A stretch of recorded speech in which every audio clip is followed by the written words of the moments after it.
మౌన పోరాటం మౌన పోరాటం. ఇక నుంచి చాలా రోజుల వరకు వాళ్ళ మొహాలు ఏడుస్తూనే ఉంటాయి. ఎప్పుడైనా చూసి ఆనందించొచ్చు వాళ్ళ ఏడుపు మొహాలు. ఆహా, ఎంత హ్యాపీ న్యూస్ చెప్పావు నక్షత్ర. నాకు ఆనందంతో గుండె పగిలిపోతోంది. నా అక్క చావుకి ఒక్క ప్రతీకారమైనా తీర్చుకోలేకపోతున్నానని ఇన్ని రోజులు లోపలే బాధపడుతున్నాను.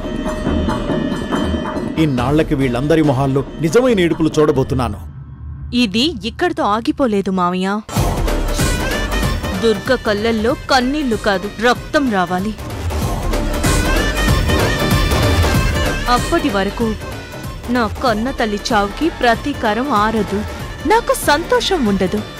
దుర్గకి మొదటి దెబ్బ తగిలింది కదా, ఆ రోజు కూడా వస్తుందమ్మా. అవును, ఇప్పుడు మొదలైంది. త్వరలోనే ఆ కోరిక కూడా తీరుతుంది.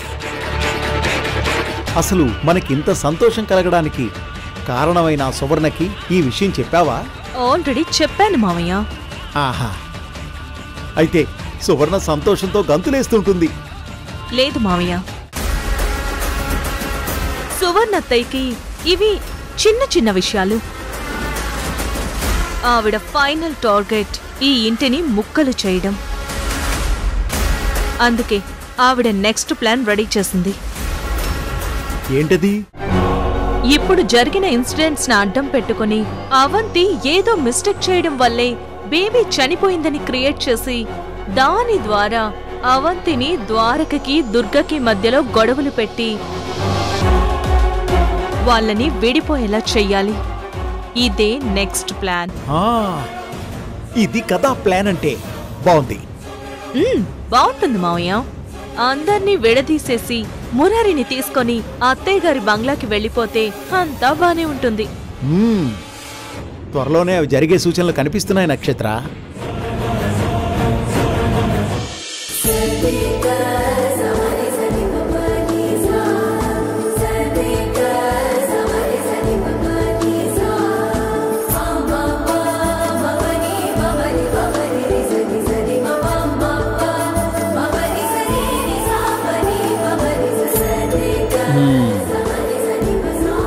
ఇది 5,36,485. దీంట్లోంచి 3,47,597 తీసేస్తే అవును, అసలు ఎందుకు తీయాలి?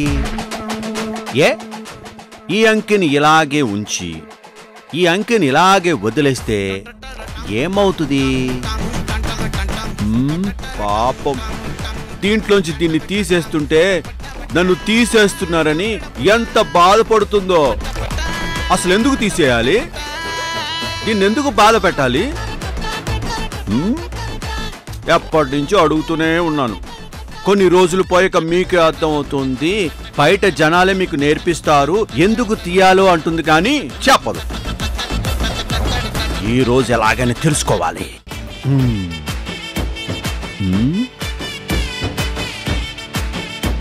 జానకి ముందే చెప్పింది, తను చెప్పిన పాఠాలని నేర్చుకున్నాకే తనని చదువు గురించి అడగమని.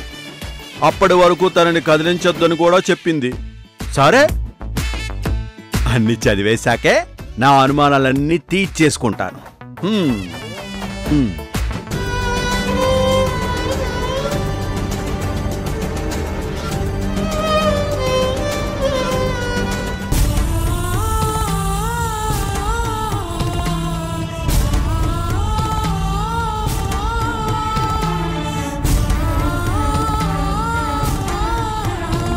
పాపమవంతి, పాప కోసం ఎన్ని కలలు కందో అన్ని నిజం చేసుకోవాలని పాప కావలసినవన్నీ ముందే కొనిపెట్టారు.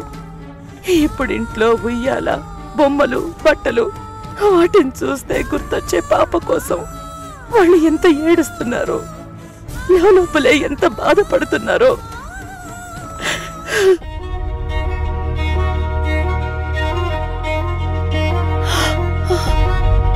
ఇదేంటి జానకి బాధపడుతున్నట్టు అనిపిస్తుంది?